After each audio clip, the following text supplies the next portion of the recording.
SVG.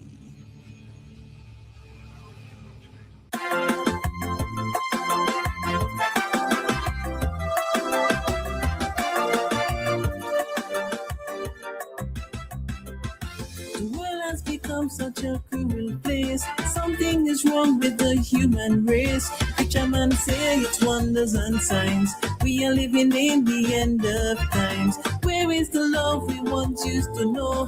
Where is the kindness we used to show? The heart of man is so full of hate. Let's make a change before it's too late. Too much killing, too much blood spilling.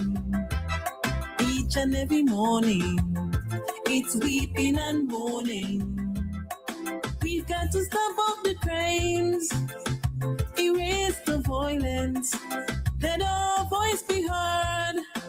We can't sit in silence. The hope of tomorrow is in our use today. We've got to live in love. Crime and violence don't pay.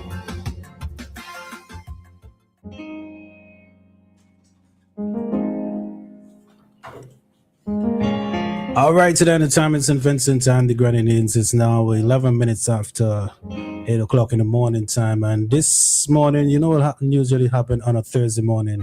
It's Cup Chat, all right? And this morning we have two gentlemen inside the studio. And of course, we're going to let them introduce themselves. Let's start with the guy in the blue. Yes, good morning, St. Vincent and the Grenadines and the wider Caribbean and even the international diaspora. My name is Iraqi Huggins. I'm a detective sergeant of police attached to the Narcotics unit, and it's a pleasure to be here this morning. Welcome back to the studio, Sergeant Huggins. Thank you. Pleasant good morning. My name is Sean Chandler, Sergeant of Police, number 490. I'm actually happy to be here this morning to deal with issues as it pertains to narcotics in and around St. Vincent and the Grenadines. And I'll just say thanks for having me, and I welcome you, the listening public, wherever this broadcast is being aired of you. All right, Sergeant Chandler, I believe this is your first time at the studio? No, please. This is actually my second time here. Okay, well, welcome back as well. I was going to say welcome for the first time.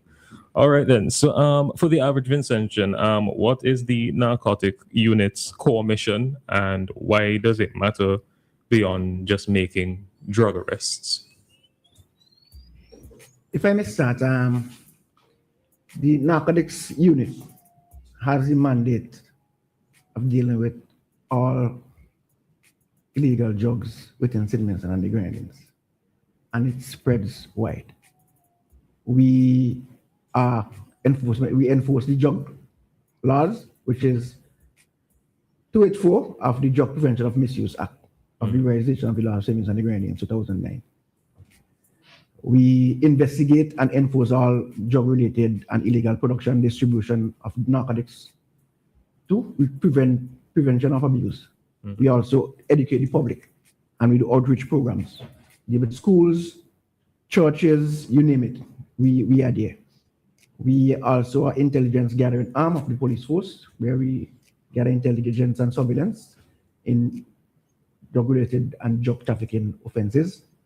We also do collaboration with other agencies, customs, immigration, FIU.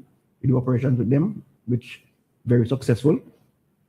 We also engage in the community, as I said before. Meet people on the street, talk to them, and we also do prosecutions. What kind of cases fall directly under these under your unit? All drug cases. All drug cases. Yes. Okay. Question I'd like to ask, what drugs are covered under narcotics? The two main common drugs we encounter on a day-to-day basis in St. Vincent and the Grenadines is basically cannabis and crack cocaine. Okay.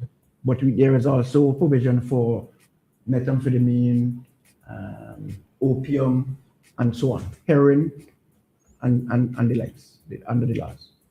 Okay, then. What are some...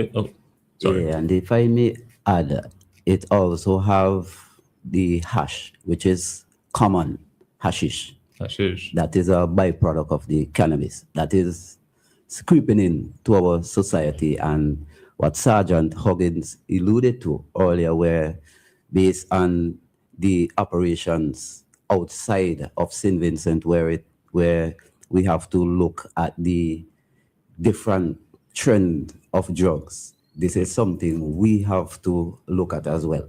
Because yes, marijuana, cannabis, but there are other drugs that are being circulated close by in other neighboring territories in the Caribbean that we have to be mindful of. And yes, we receive training in the different fields in order to curb that if it reach our shores. So consequences that persons would face for having hash in their possession would be the same as it is for having marijuana. Yes. All right then. What are some misconceptions that persons may have about your unit that you'd like cleared up today? Well, for me, one of the misconceptions that persons in the public usually run with is that those officers, they are boasting and they are just about the arrest or the drug. But as going back to the sergeant's opening, he stated categorically that we do educational activities as well on a day-to-day basis while executing our mandate. We would go to the blocks. We will not wrath for persons, but we will tell them what you are doing wrong, where it's being captured in the Drug Act, which is the Chapter 284 of the laws of St. Vincent and the Grenadines, and why they should keep away from it. And as well with the medicinal aspect on the ground, we usually tell persons as well that where they can be inclined with the laws if they are not being abiding by such. So we does the educational part, schools, we go to churches, we go to other organizations, and we give them the teaching as we go forward. Somebody sent a WhatsApp question. When speak about drug, when think of regular marijuana, cocaine, etc., what about Molly, ecstasy, etc.? They here? If I may say that we had a seizure in 2018, I think, with some, I think it's ecstasy. We haven't have any seizure of such, but we are not saying that they are not here, because we have seen things that an intelligence show that they are actually here. Persons. And the other thing as well, which is a misconception that persons usually run with, is what they may see on a regular television movie, and they try to bring the same concept to St. Vincent and try and press that as well. So that is something that the public have to try and, distance themselves from. It's not everything you see in the movie is what goes when we're doing our execution. And a part of the population that would be especially susceptible to that, I would believe, are the young people. Yes. Correct. Because they see when social media. Yeah, you may not be the ones bringing it in, but when they're brought in, they're the ones who may fall victim to these. Yes. You said that when you head out to the blocks, you impress upon, the dangers of these drugs and so on. So I'm guessing, like, say, for instance, you see a young man, young woman lighting a spliff on the block. Obviously, I know that you don't face hash or any consequence for having one spliff. I believe that is what it is right now. Or is that a misconception? Well, to be fair, on the books where they had the amendments, there were some adjustments as it pertains to the Section 7.2 of the Drug Act, where a person can have 56 grams of cannabis in his or her possession, right? But persons usually run with not knowing the full effect of that. Because you can have it, we could meet you, as we normally do not smoke that, because what is cupping that is use in a public place. as well as recreational smoking is not on the books of St. Vincent and the Grenadines. Yes, there are adjustments to Section 7.2, but persons, if you look around St. Vincent, they believe that they have the right to use that particular drug at any way they so choose. And that in itself, in my opinion, is a misconception. And I think it's a great one because there are a lot of people who would see persons, they go to any event really and truly, or even just a regular walk through Kingston, and you get hit with the fumes. You look to your right, you see a guy that's like his morning tea going with it. So a lot of people believe that, okay, this has been quote unquote freed up for smoking in public places. Let me quote from the amendment. 7C, smoking of cannabis in a public place. This is not from me. This is the law. Subject to subsection 5, it shall not be lawful for a person to smoke or use cannabis or cannabis resin in a public place. It is an offense for a person to smoke or use cannabis or cannabis resin in a public place. That is in contravention of the laws. A person is guilty of an offense under subsection 2 is liable for summary conviction to a fine not exceeding $500. Notwithstanding the section, a person is found smoking or using cannabis in a public place is not liable to be arrested or detained. Therefore, but shall be liable to a fixed penalty specific. That is like a ticketing system, which is not yet on the books are in circulation. Okay. But it doesn't give you the right to smoke cannabis in a public place. Okay. But however, notwithstanding anything contained in this section, the minister, which is the Minister of Health, may make regulation providing for a list of designated public places where the smoking of cannabis and cannabis resin can be allowed. So the minister can circulate. You could go on the beach in Kittels and it is awful to smoke there. Okay. But smoking in cannabis in a public places. So like, say for instance, if the narcotics unit was to see an individual lighting a spliff, say Heritage Square, what would be the approach to that individual? We exercise a lot of tolerance in that aspect. We exercise a lot of tolerance. I think I'll leave it. Question: how does your unit deal with situation as in young person selling drugs or dealing with drugs? Well, when it comes to a young individual, we as police officers, we don't normally come with the draconian way as persons may have it, right? Because to give a man a criminal record, it could hinder the person's upward mobility as it pertains to jobs or wherever the persons choose to reside. Because we know the criminal record usually play a factor. Indeed. But we would have a conversation with them, show them, which boils back to the opening again, the educational aspect of letting the individual know when you are doing what they are doing is really an illegal act, and they must refrain from such. You touch on selling of the narcotics. Many persons are doing that in St. Vincent and the Grenadines, as well as in the Caribbean. Many persons are doing it, right?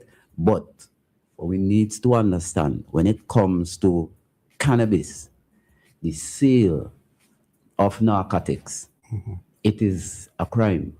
And if someone chooses to sell narcotics, you have to prove to us that you have the legitimate documentation that grants you that privilege to sell, when we're looking at the law. Because the pharmacies, they have that. Yes. So they could prove that they can sell. But what persons does is they buy the medicinal cannabis and they go now on the black market and try and gain some income. And that in itself, it's putting them at a risk, because most of the time they would have more than the 56 grams that they're supposed to have in their possession. And that in itself would constitute to one of the offenses captured in the authority that we use, which is drug trafficking. the 56 grams, if I recall, and I'm quoting from the amendment of the laws, right? For the time being enforced, it shall not be lawful for a person to have 56 grams or less cannabis in his or her possession. This is the law, not certain offense. This is not what the law says. And we are law enforcement officers. So we shouldn't enforce it. So guided by the law. It is an offense for a person to have 56 grams or less of cannabis in possession region. The person is guilty of an offense. It's the same as the smoking in public. As I read, $500 charge, but they are not liable to be arrested or detained either, as the same ticketing system. But if you have 56 grams or more, you can be charged with possession with intent, and you can also be charged with drug trafficking. So as we go through the laws, we see, yes, the amendment came to give some form of leverage to the traditional farmers. But in itself, there are some loopholes that lawmakers need to, plug. Because, for instance, the recreational part, it is a problem. Because if I can point out an area, let's say in Sion Hill, where there is a supermarket, and persons would usually lime outside, they ain't making any trouble, they are smoking. But then persons in the supermarket, they themselves are being affected by the smoke from the outside. So this is where the youngsters this is what they need to look at. I am enjoying myself, but please look into the interests of the other person. Some proper discretion needs to be exercised at some point, because at the end of the day, we are talking about a drug at the end of the day. Right. And what may not affect you may affect somebody in a And completely if you're looking at different way. health, secondhand smoke is very dangerous. Yes, because smoke is smoke. Yes.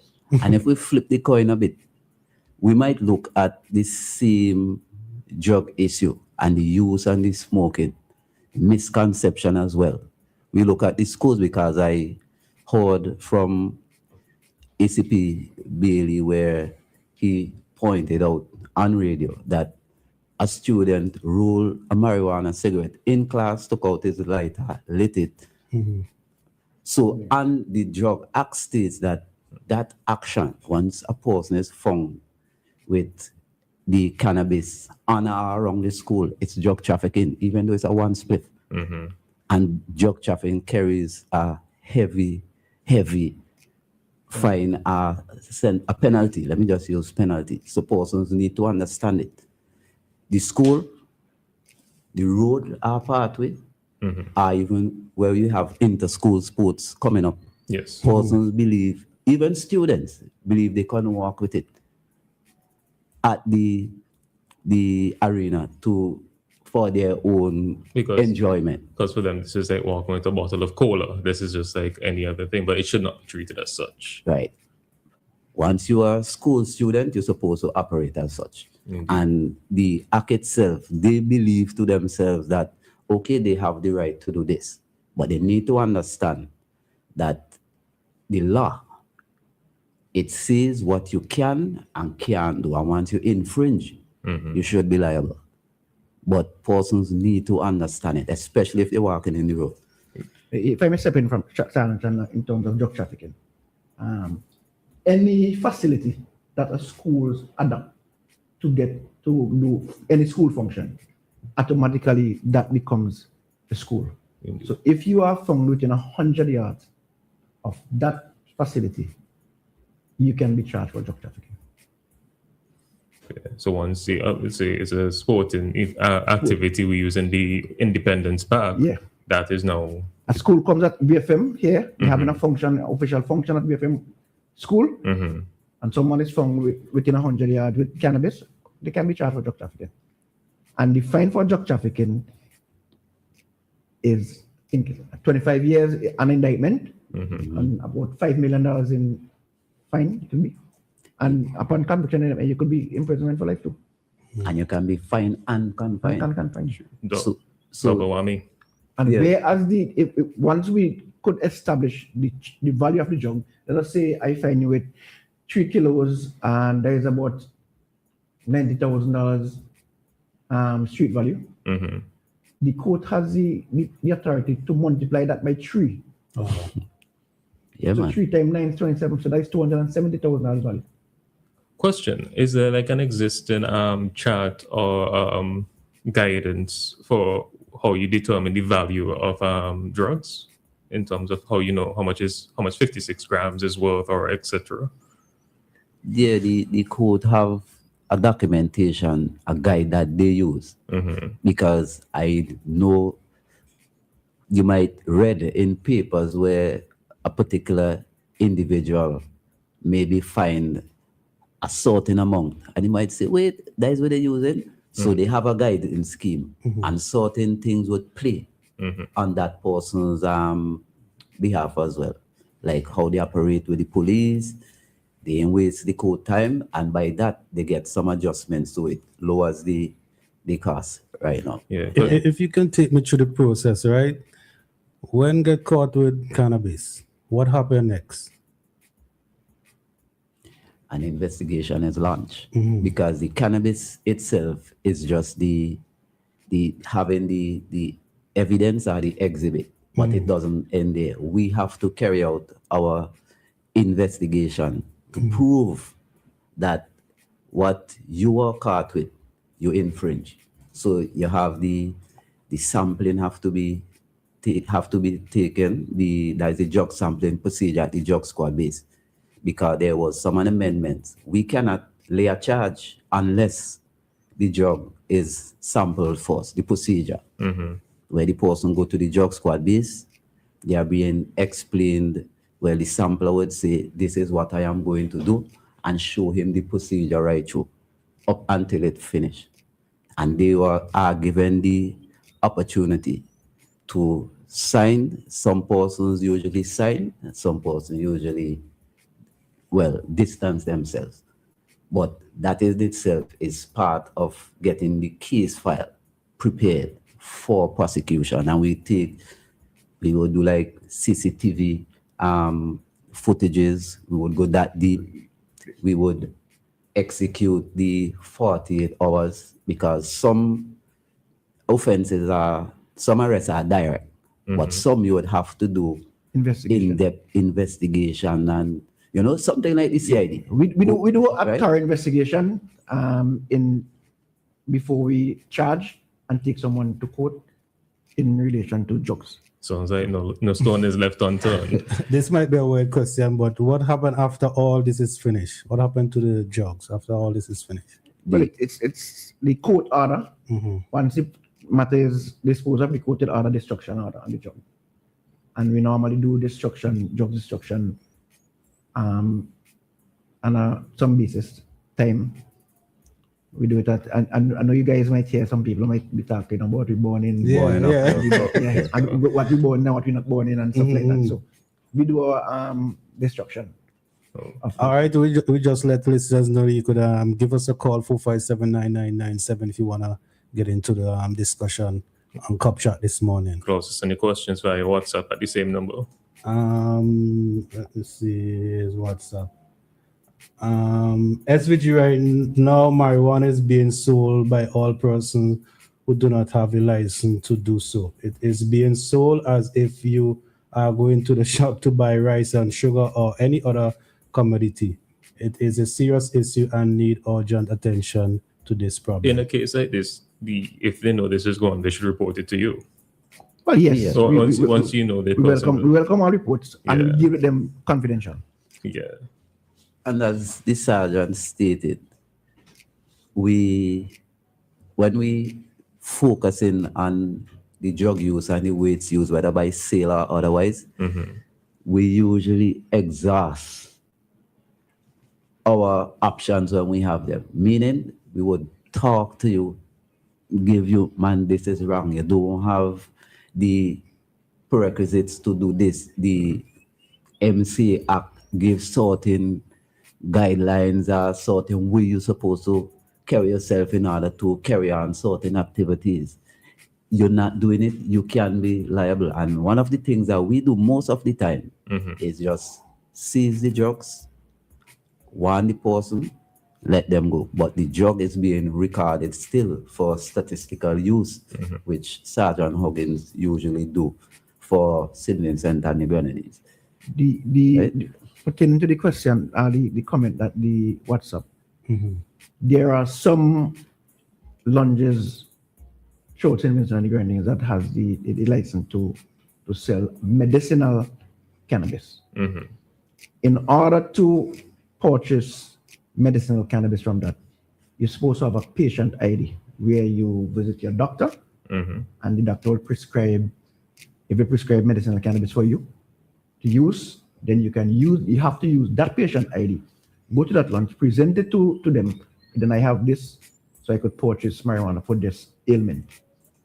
And in terms of outlets where persons can purchase medicinal marijuana, it's only the pharmacies and these lounges? Yeah, where they are licensed. Okay, so there's no other facility, just the lounges and pharmacies. Right. And pharmacies, yes. But what Tom Jones might do, he might have the card and he might say, man, I go in by Jab. And use the card and you buy from Jab. But the MCA Act states that is illegal and your actions is not covered there. So you can be hauled before the court if you buy from a third party, if I might say that, which is not the same lounge or the pharmacies. Because then you become a trafficker at that point. Okay. Correct. But then with the purchase of medicinal marijuana, you said the doctor would have to prescribe that to you. Yes. Does the doctor prescribe a set amount? Like you need X grams? You're not supposed to have a sort. I can't remember the exact amount that you're not supposed to have. They could prescribe for you. I think it's 30 days worth. What you can. So if you get like 3 grams a day, then you multiply that you should have. But the prescription must speak and from the doctor. And the other thing that I am seeing, we are seeing when it comes to that is the when it comes to the buying of the medicinal aspect. Yes, if one of the authorized, and it's not any doctor, it have to be one of those who are authorized by the government to carry out such action, right? So if, let's say, Jimmy Jack, he's a doctor and he prescribed for, let's say, John Doe, and he is not one of the persons who are authorized, that is fraud or it's illegal. Yes. So it's not any doctor, right? But one of the things that we see coming to the fore when it comes to the purchasing of the medicinal cannabis is where the drug that you have, you are still, even though yes, the law is giving you the option on one hand to purchase based on correct documentations, on the other hand, the law is dealing with you because there are certain things when you is not in keeping with, you can be hauled before the court. Because if a doctor prescribe you to use this particular drug, we does not have the right to stop you because a doctor could tell you use this medication 2-3 times a day, and that might fall within Kingston. Yes. But here comes Section 7C of the amendment, smoking in a public place. And smoking in itself is not on the books.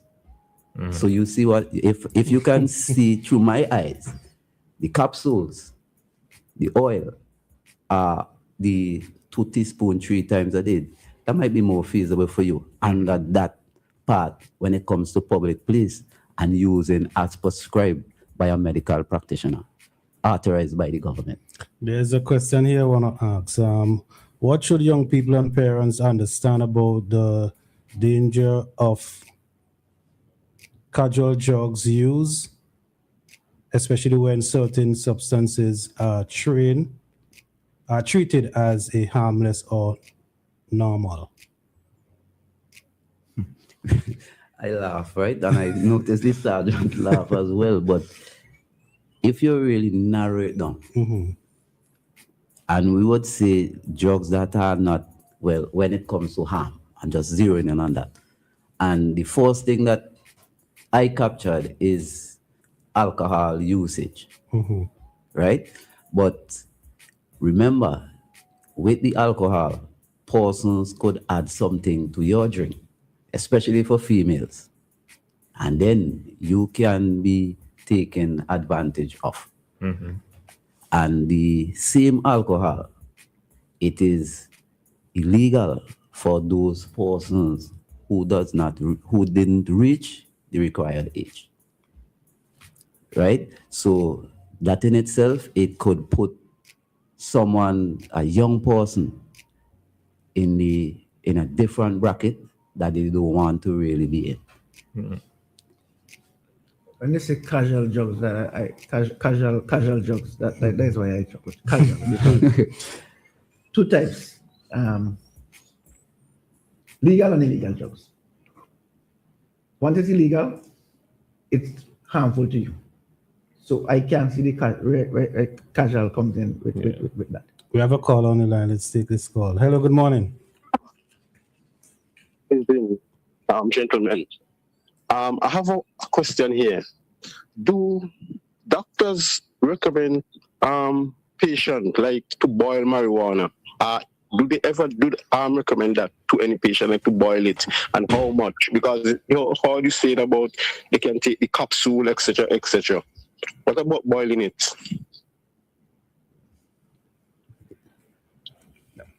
That's something that I know from time immemorial, people say when you get asthma, it's good to boil the root and drink it. But going into a doctor's office and the doctor will prescribe you to boil 3 leaves of marijuana and drink 2 times a day, I can't speak on that because I'm not in the medical field. And to be honest, we are not in the medical field to really answer such question. But senior citizens, if I may use a word, they from back in the days, they are called the bush doctors from back in the days, right? And they sometimes would the boiling of it for glaucoma and otherwise. It have some positives, but the way how you use it sometimes, it can be an abuse when it comes to not using the correct amount, because they would say, okay, I just use half a glass. To me, that is good for me. But if the doctor step in, it might be an abuse because of the quantum. Yes. So we have to be a little technical when we are dealing with such questions and leave that one for the professionals. But that was only my opinion on the question. Okay, thank you for your kind cooperation. All right, thank you. Enjoy it. All right. Question. If normally I do taxi, right? So if I'm carrying somebody and supposed to have a package, I don't know whatsoever inside the package, and stopped by the police, and police do a stop and search, only to find out that supposed to have illegal drugs. How you deal with a situation like that? It depends on where it is found in the taxi. If the passenger had the bag in his lap, and the officer, the taxi man, I now pick him up from there and he say, well, I'm going to get the taxi, then we'll deal with the passenger.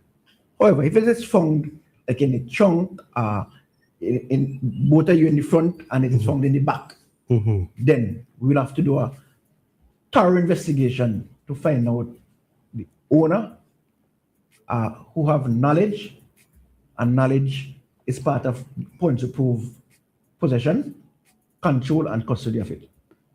And what will you say to the general public now? For persons who, carrying package for other persons and so?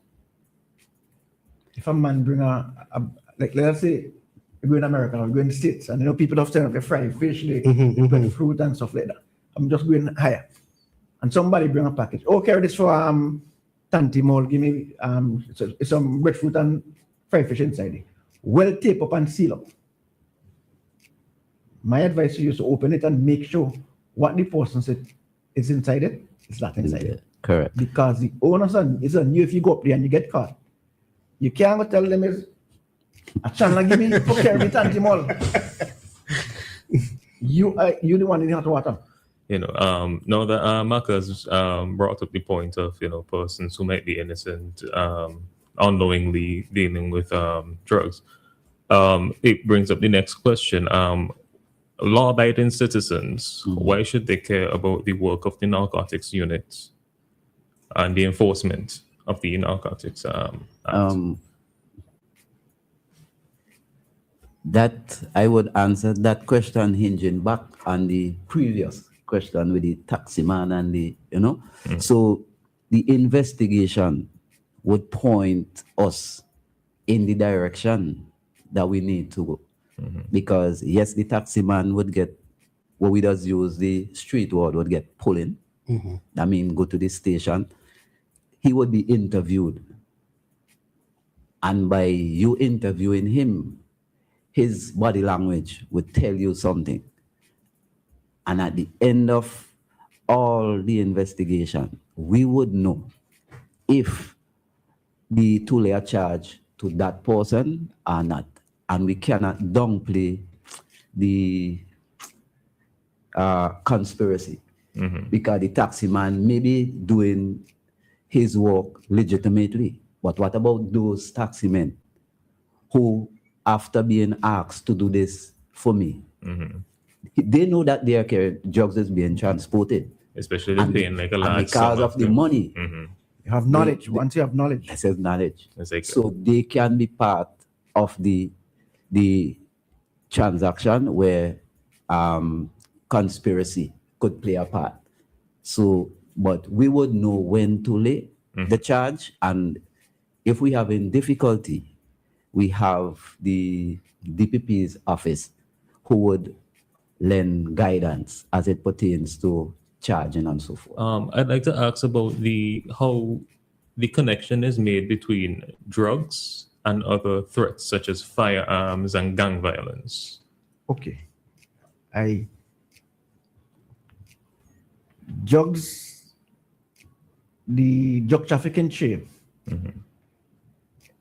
I could say is 90% of the crimes that is committed in St. Vincent, it's linked significantly. If I may go to some organized crime. Drug trafficking is most controlled by organized crime. They engage in various illegal activities, trafficking of arms, smuggling, money laundering, you name it. That's one. Violent crimes. Frequently tough wars between different rival gang members, I should put it that. It can lead to a high level of crime in certain areas.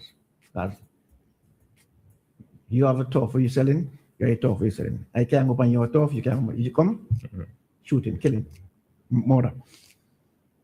Theft and burglary. No, I am a user. I ain't working now, and I'm addicted to crack cocaine, which is more expensive than marijuana. To fulfill my habits, I go thief. I go break people's house. I go rob them to get money in order to sustain my habit. Corruption. Bringing the white collar people, politicians, law enforcement officers, you name it, public servant, with undermine the rule of law. Health and social issues. Now, when you are a user, you have to use up our limited health resources in order to try and heal you. Break down a family, social instability, all those comes into play with drugs.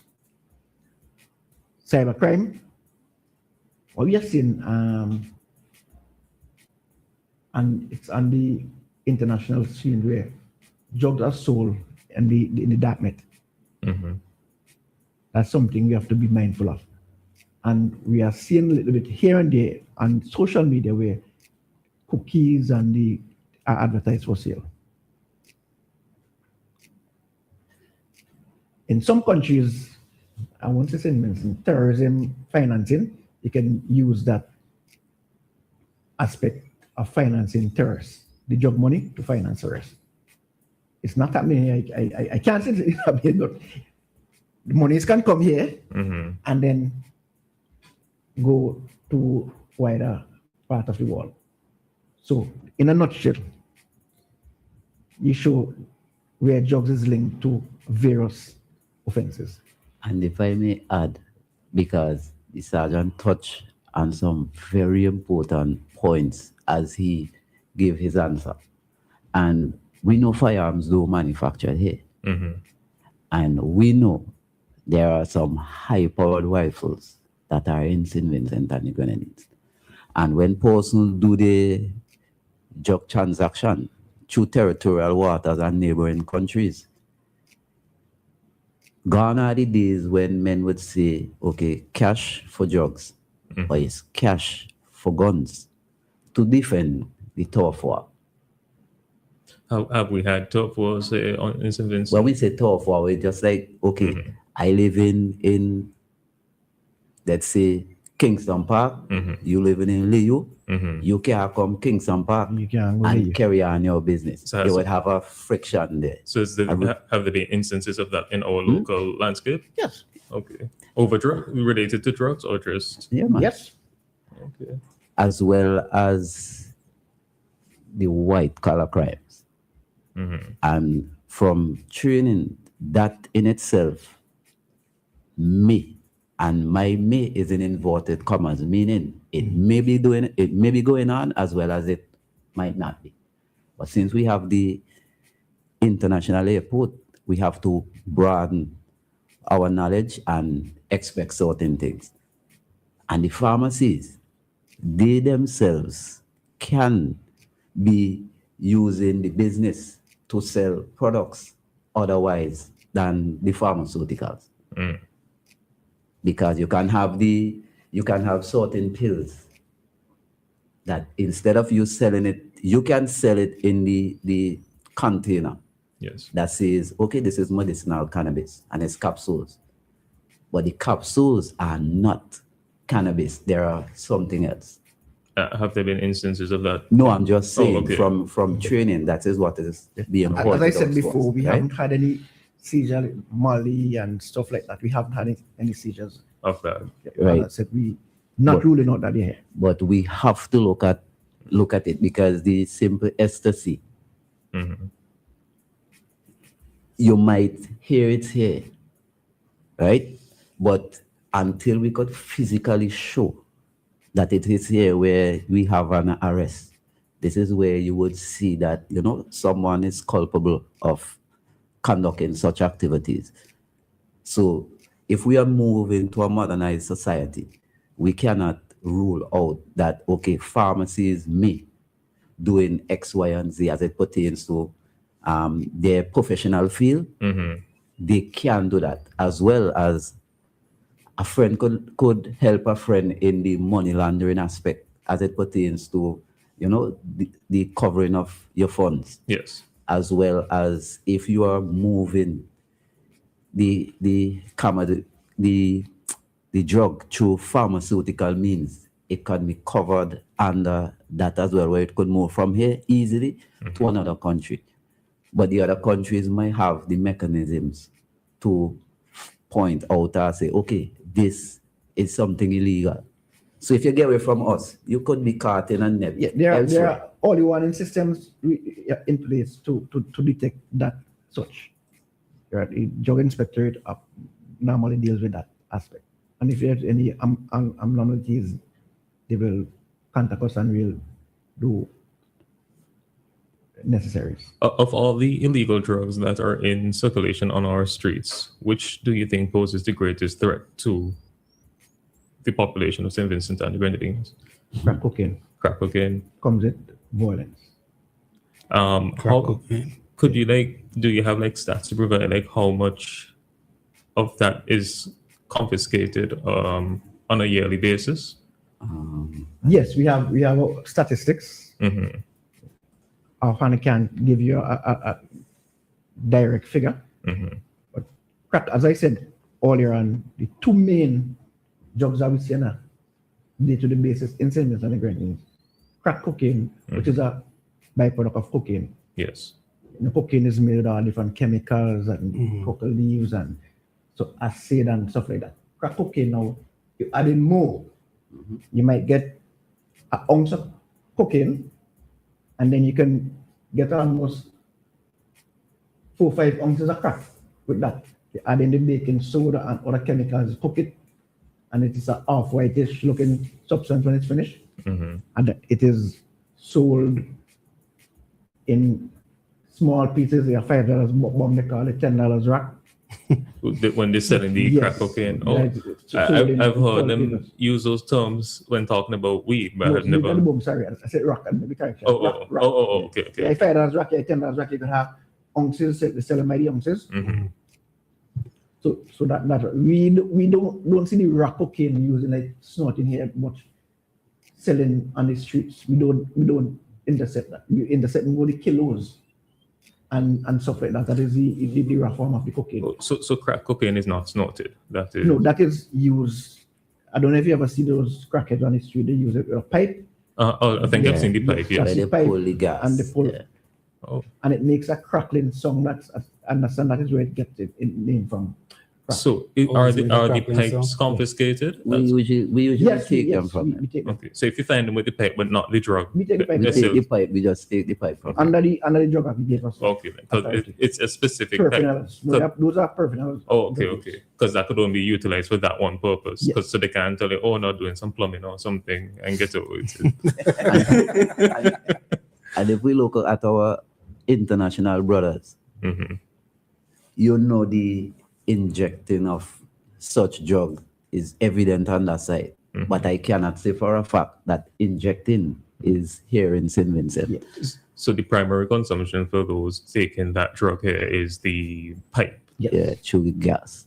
Okay. And the other thing too, persons must when it comes to changing the cocaine out, the sergeant stated of cooking the cocaine with other household just stick up in. We have a call on the line. Hello, good morning.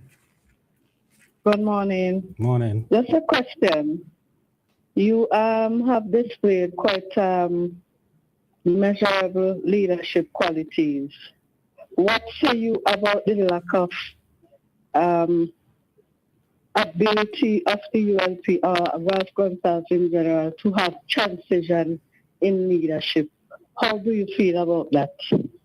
I think succession planning and all that. I think she on the wrong program. We're talking narcotics this morning. I think she on the wrong program. Probably calling a different. Yes, where were we? Yeah, I was saying when it comes to the cooking of the cocaine, right? We would zero in and say labs and all these things, but in Vinci we don't have it. But we have person who would cook the cocaine for and bring it to that stuff that they need. And we would also you would hear the street name, the Zuki. Yes. Now the marijuana have over 400 plus different chemical components, right? Yes. And if there is over 400 and the cocaine is higher than that, because everything that they add to the cocaine to bring it to crack cocaine, like the diesel, the chemical components of diesel is different. The Clorox and all these other things, the kerosene oil, all these other chemical components added to the cocaine itself. And then person now would, add the cocaine and the marijuana together. And that's what to get a high, and that is what we call a Zuki. So that come like how much the 400 plus the other additives that you're putting in. So you see how dangerous. I've heard the Zuki mentioned throughout the years of being like one of the more dangerous implementations because people think they're just having a marijuana cigarette and then. Most of the time, I believe it is done unknown to some persons. Yes. Because you're smoking weed now, you're going good, everything. And then because of it could be jealousy, right? You're a casual smoker. You smoke a spliff to the back, take it. and you're a very successful young man, but you're smoking. Me and my jealous end now, you smoke and you get you back. I lace the marijuana cigarette with some crack cocaine and gave you to smoke, and that could destroy you life And instantly. Indeed. And this is what we want parents or students to understand. As you mentioned that, as we get ready to wrap up, what are some signs should parents, teachers, and community leaders in general look for in young people that may be getting involved in the actual taking of the substance, or maybe even getting involved in the trafficking?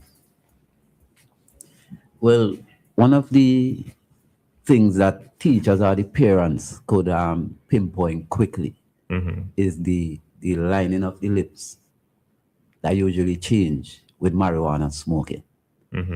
It would become dark, as well as the fingers where the person usually hold the marijuana, that itself would change. There are behavioral patterns that would change as well. You might see your son, you know your living condition and where you is in society as it pertains to a parent who is struggling. Financial. And then your son come in and living the life, meaning he had the boots. You know to yourself that your family member did not send it in for him. Yes. Right? So you would see the lifestyle changing. And in schools, you would see because in school you have to monitor the students as well as parents have to monitor them. And when you're in school, Form 1, you would see you as a certain kind of child. And as you reach Form 4, you just see you drastically changing. And peer pressure is a funny thing. The child may not be involved in drugs, but he or she wants to be accepted by their peers.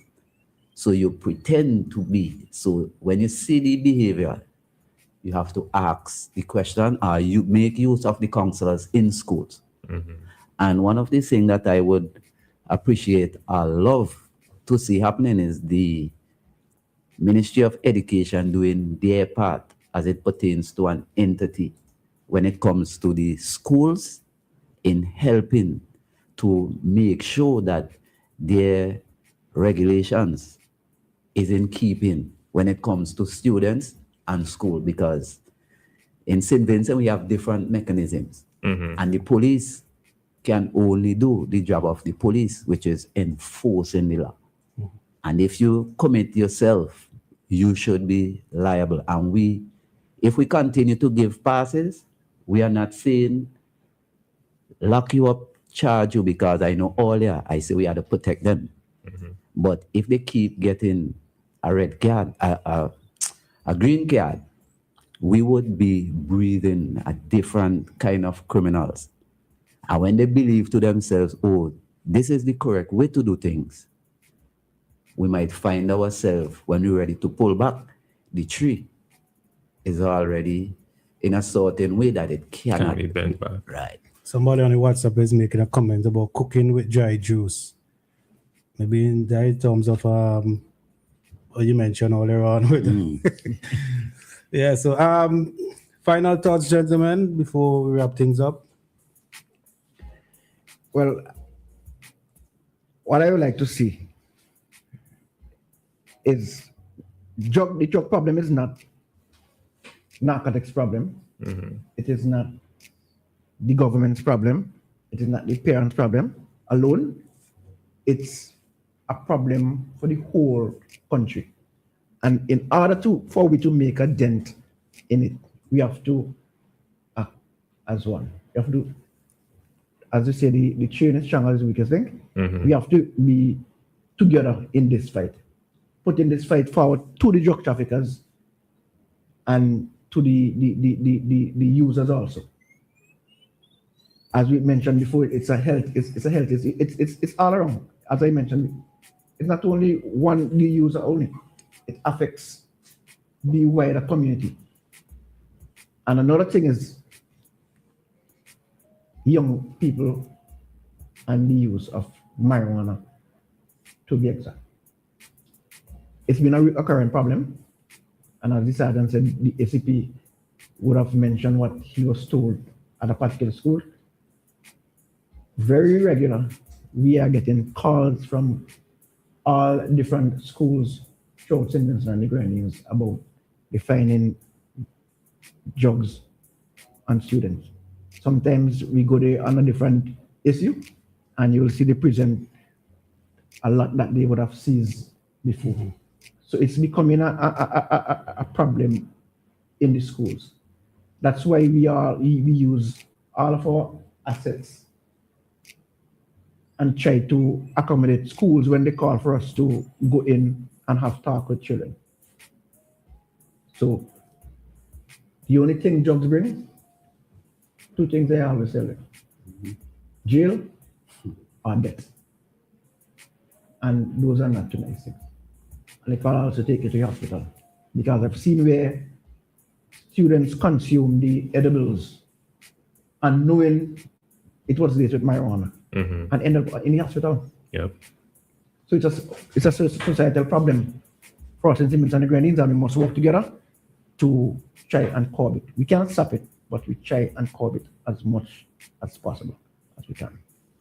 Yeah, and I would like to what I would like to leave with the general public is going back to the core mission of the narcotics unit. That is protecting, disrupting, and suppressing illegal drug activities in St. Vincent and the Grenadines, and it may include the trafficking, manufacturing, production, as well as possession of the illegal substance, right? And all that in a nutshell, we are working to protect the citizens and visitors of St. Vincent and the Grenadines when it comes to the fight against drugs. But I want to quickly read just something that I had here, and it's the lawful medicinal access. I want persons to understand what that is, and this is the only way to possess and use cannabis with full legal protection. It is strictly regulated.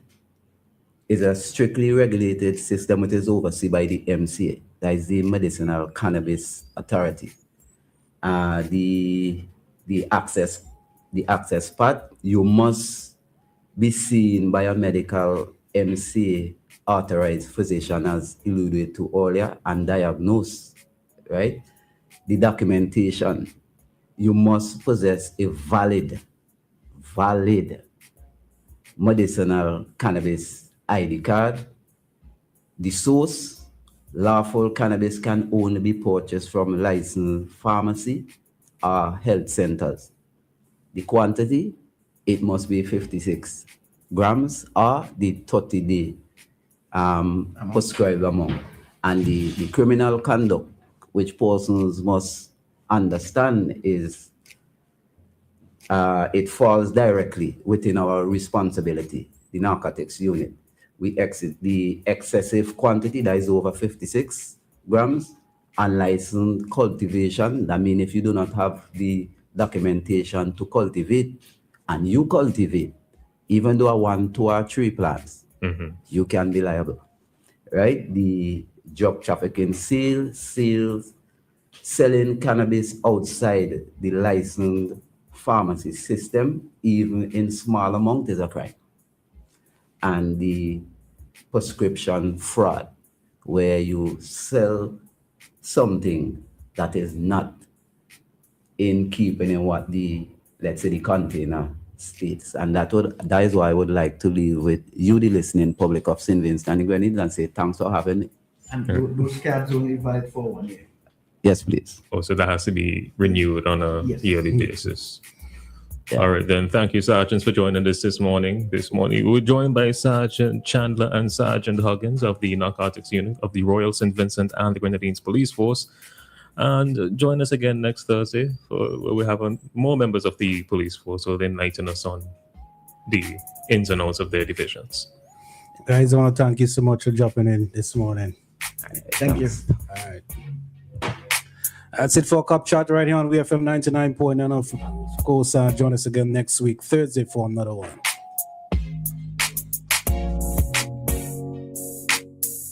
Shop with confidence at Quartz. Get the lowest prices guaranteed. Get appliances, furniture, electronics, and so much more.